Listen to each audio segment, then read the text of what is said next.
Love, Death, and Rollerskates. Written by Spadillecious, read by Dragonfruit Flambe. Chapter 4. Maniac. Please note that this chapter and all chapters following have content warnings, and the fic takes an overall darker tone. The content warnings will be listed before the readings. The warnings for this chapter are blood, firearm violence, and dead body mention. There's also the audible sound of a gunshot. I can't tell if you can tell, but I'm excited for this one. I hope you enjoy. The lunch rush hits once again, and while handing a couple their roller skates, someone clears their throat pointedly. A middle-aged woman holding a crying child by the arm eyes you with burning determination, despite the line in front of you obviously demanding your attention with a stronger claim. "Excuse me," she tries, and you give her an apologetic look as you turn to the next customer. "Excuse me," the woman repeats, louder this time. The customer in front of you is intimidated by the intensity of the woman's stare and backs off slightly. Her painted lips curl into a satisfied smile as she steps forward. "Your candy machine is broken." "Oh, sorry about that. There's another one in the restaurant you can try," you say in an attempt to placate the woman, but it doesn't do the trick. "Another? How terrible! The thing's telling atrocious stories. Look what it's done to little Timmy. He's properly traumatized," she remarks, gesturing towards her crying son. You raise your eyebrows. Oh no. Candy Cadet is acting up again. "I see. I'll have a look at it right away. I'm so sorry, ma'am." You exchange a look with son, working on his own line of patrons. He nods and shoots you a thumbs up. He'll cover for you. You hand little Timmy a package of candy you keep behind the counter, and the kid instantly stops crying. Funny what a little sugar can do against childhood trauma. Surely enough, Candy Cadet stands at his post in the middle of the arcade, glitching out. He seems to be stuck in a loop, telling the same story over and over. The robotic voice distorts eerily at times. You crouch in front of him, trying to spot any spilled soda or gum, as was the cause last time. However, you find nothing apparent that could cause this. "I am a Candy Cadet. Come get your candy here. I have candy all day, every day. Candy, candy." The machine restarts, straightening his position as a piece of candy falls out of him, joining the other colorful pellets on the arcade carpet in front of him. "Now I will tell you a story about a naive woodsman. The woodsman worked in the forest every day, getting fine wood to sell at the market. The hard work let the woodsman have a good life. However, there were many dangers in this forest the woodman did not see." Candy Cadet started, and you sighed as he displayed no signs he was going to stop any time soon. You'd have to get Moon's help. "In the forest, there also lived a wolf. The wolf followed the woodsman every day, waiting hungrily for the night. But there also lived a hunter." The candy machine storyteller continued in the background as you walked off to look for the janitor. Finally, you found him in the restaurant as he was refilling paper towels in a dispenser. "Candy Cadet's scaring the kids again. Could you have a look at him?" You ask carefully as you tap Moon on the shoulder. You expect him to give you an annoyed look, but the janitor turns around slowly and nods in understanding. After grabbing his toolbox from the cleaning cart, he begins to follow you back to the ominous narrator. "And killed his friend. The woodsman had been wrong to trust the real monsters of the forest. The wolf howled under the silver moon. When the hunger became too great, it began to eat the corpse." Candy Cadet went on with his macabre story as you and Moon arrived. Swiftly, Moon shut the candy machine off with the press of a button, ending the tale abruptly. The tools in the toolbox rattled as he set it down on the ground and squatted in front of his fellow machine. Opening the toolbox, Moon selected a screwdriver and began undoing the screws on one of Candy Cadet's panels to expose the inner workings. You stared in awe, fascinated by his prowess with technology. The janitor stopped in his tracks, feeling your stare at the back of his neck. "I think Sun needs you at the rentals desk," Moon stated matter-of-factly, without turning his attention away from the panel in front of him. Right, you replied embarrassedly, before beginning to leave at a quick pace. Gosh, were things ever going to get less tense between the two of you? As the rush once again dissipates, most customers are either happily roller skating or enjoying a meal in the restaurant. You and Sun each sigh in relief, leaning against the rental's desk counter in exertion from serving them all. Whew! I'm gonna need an early recharge tonight, Sun jokes, draping over you dramatically. You struggle against the overwhelming weight of metal and silicone with a groan. Too heavy! You remind him, and he straightens upwards to tower over you instead with a gentle laugh and apology. A slow song is playing on the roller rink dance floor, and there are no customers currently needing your help. It's as quiet as it's going to get before closing. This might be your chance. Sun? The floor guard hums cheerfully in response as you call his name. There's something I'd like to give you. You squeeze the hard plastic in your pocket nervously. Your hand feels too warm, too sweaty. Meeting his eyes feels like an impossible task. Oh, something for me? He muses with intrigue and rotates his faceplate, leaning over you as if to check whether you're hiding something behind your back. You nod sheepishly at him as you dodge his attempts at surveying you. Meet me in the employee kitchen in a minute, you instruct him, heading out of the rentals counter to go ahead and prepare mentally. The kitchen is small, only housing a fridge, a microwave, and a coffee maker on the kitchen counter on one side, and a table with 4 chairs on the other. But it's the most private nook of the establishment at this hour. You lean on the kitchen counter and take a deep breath.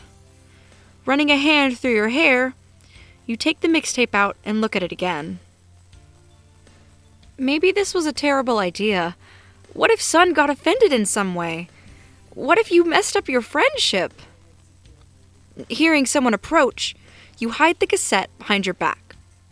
Sun rolls into the kitchen slowly, still wearing his roller skates, and eyes you in a curious manner. I do so love surprises.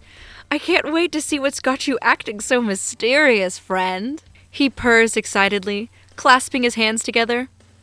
You swallow nervously and smile at him. How the hell are you going to successfully back out now? Well, I just wanted to thank you for everything. Helping me get a good job here, and being such a good friend. I really enjoy your company, a lot. You mean a lot to me, Sun.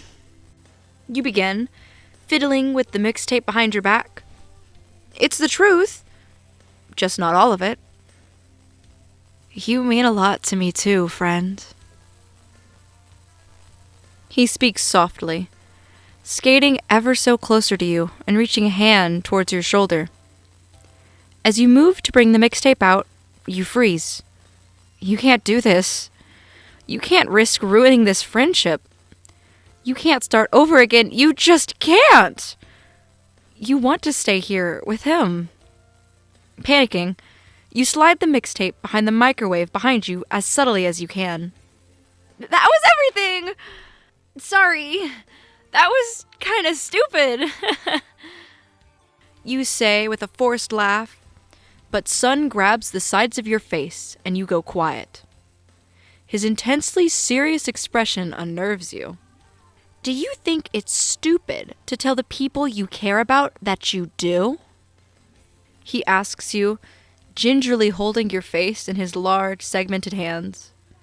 Your heart drums harder in your chest.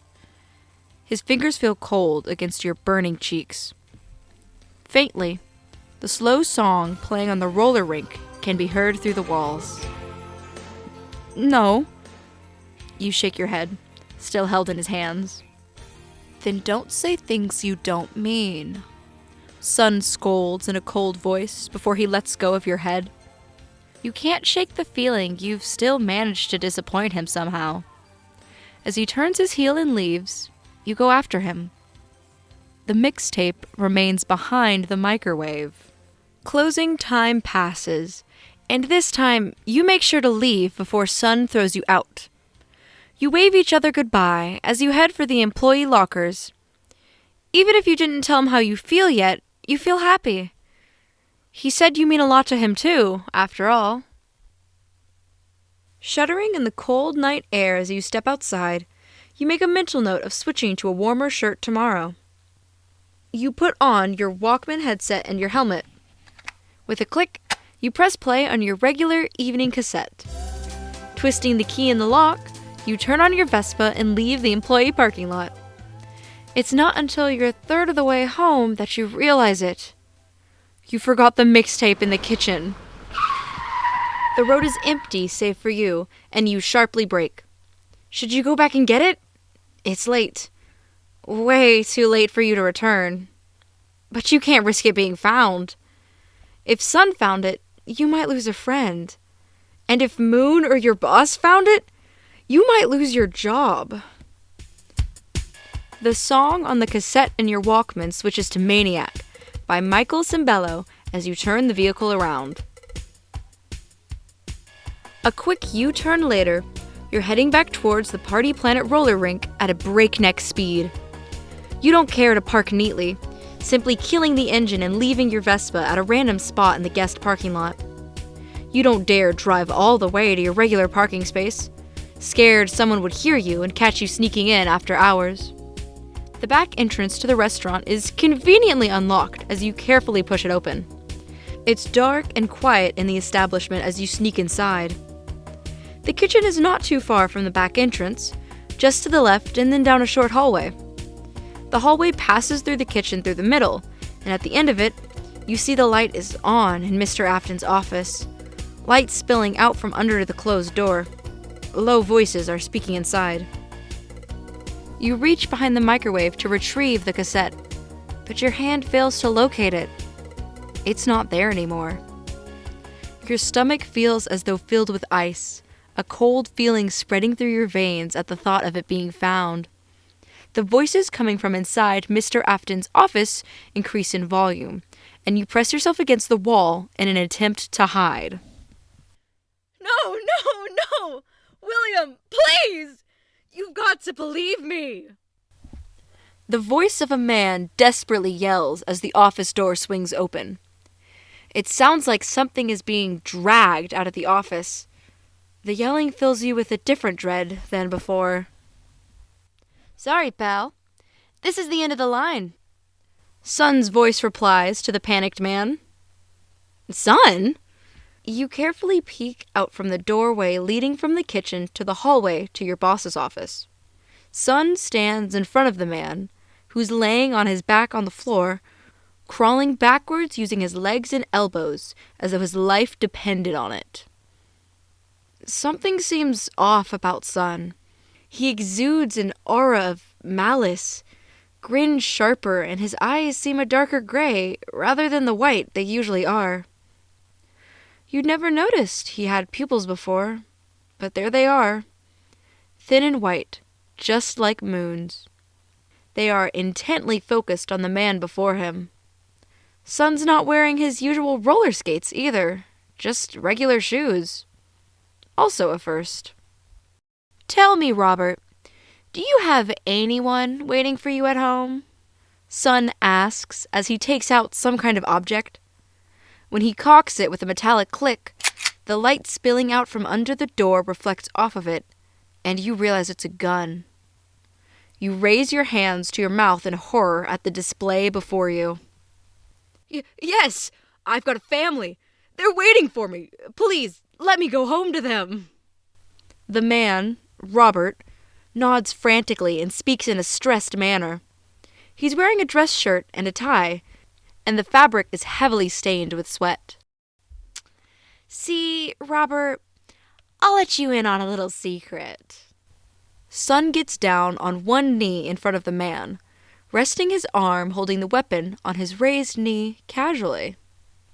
I know you don't have a family, he admits, moving the gun so that it is positioned under Robert's chin, tilting his attention upwards.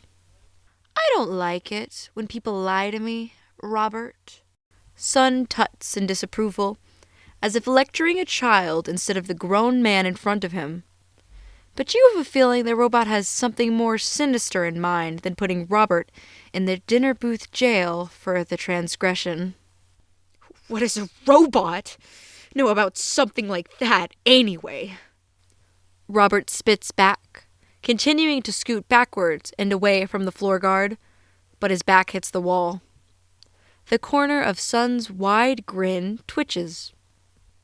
A whole lot, it turns out, Sun replies in a satisfied tone, taking something out of the back pocket of his acid-washed jeans. You recognize the colorful rectangular object as Sun waves it in front of the man in a show-off manner. The mixtape. Even I've got a special someone. Robert stares at the cassette in confusion, as though it's a Rubik's Cube that would let him walk free if solved fast enough. Sun throws the item up in the air before catching it and returning it to his pocket. He pats the pocket once before returning his attention to the man. Anyways, Robert, it's getting pretty late, don't you think? Sun asks, tapping the gun to where his chin would be, thrice in theatrical thought. Robert's eyes widen in fear as the barrel of the gun is slowly oriented towards his wrinkled forehead. No, no, no! Please, tell William I'll have his money tomorrow! Robert begs, voice betraying him. I'll do anything! Just... A loud shot rings out, and Robert slumps backwards limply against the wall. There are dark spots on the side of Sun's faceplate where the blood has splattered from the impact. The robot doesn't seem to pay it any mind. Sorry, Robert, but you were starting to repeat yourself. Sun chuckles as he rises to his feet, faceplate rotating a third of a complete rotation as his eyes turn into giddy crescents. You open your mouth to scream, but a dark blue segmented hand clamps over your mouth from behind before you can. Before you know it, Moon holds you in a death grip. You didn't even hear him approach, too focused on the danger in front of you. Be quiet, he whispers against your neck, voice like gravel. You wouldn't be able to get a sound out, even if you weren't currently frozen in fear, with the way his hold on you forces the air out of your lungs. Mooney! Clean up on aisle 5! Sun calls out before cackling at his own twisted joke. With a slam, he heads back inside of Afton's office and closes the door harshly behind him without looking back. You wince at the sound. You try to weasel out of Moon's tight grip, but his hold on you is unwavering. You blink as tears form in your eyes and you look back at Moon in terror.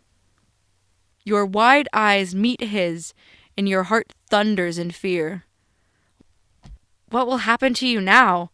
You've definitely seen too much. Know too much.